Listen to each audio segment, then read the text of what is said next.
ఈ ప్రాజెక్టు దత్ గారి బ్యానర్లో కాకుండా, వైజయంతి మూవీస్లో కాకుండా వేరే బ్యానర్ తీస్తే ఈ స్పాన్ ఇంత ఉండేది అసలు?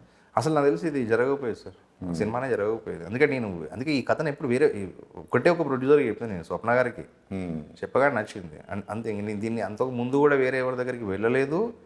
ఆ, అంటే అంటే అది చెయ్యరని కాదు, అంటే దాన్ని ఆ కథను అర్థం చేసుకునే సినిమా బడ్జెట్ పెట్టే నిర్మాతలు చాలా తక్కువ. దీంట్లో మోస్ట్ ఆఫ్ అంటే నేను కోరుకున్న దానికన్నా తన అవసరమని తను ముందుకొచ్చి ఇది కావాలి సినిమాకు తీసుకో అని చెప్పి స్వప్న గారు పెట్టేవారు. అంటే ఏదైనా కూడా అది అంటే నేను చాలా రేర్, తక్కువ నిర్మాతల దగ్గర ఉంటుందని చెప్పేసి అనుకుంటున్నాను. ఇప్పుడు మీరు అన్నట్టు అంత చిన్న పాత్ర కేకే ఎందుకు, లేకపోతే ప్రకాష్ రాయ్ ఎందుకు, ఏమన్నా పెట్టుకోవచ్చు కదా. అంటే వాళ్ళ అవతల వాళ్ళకి కూడా ఏమంటే ఆ కథ వాల్యూ నిర్మాత కూడా అర్థమైనప్పుడు మాత్రమే అవన్నీ పాసిబుల్ తెలుస్తున్నాం. లేకపోతే అది నాతోని కాదు సార్, అవన్నీ ప్రకాష్ రాజ్ నేను తీసుకొని రావడము, కేకే గారు నేను తీసుకురావడం అనేది డైరెక్టర్గా నాతో కాకపోయేది. అంటే ఒక అన్నోన్ డైరెక్టర్గా అవన్నీ కేవలం పాసిబిలిటీ, అది కేవలం ఒక ప్యాషన్ ఉంటే తప్ప అది సాధ్యపడదు. అవును, సాధ్యపడదు.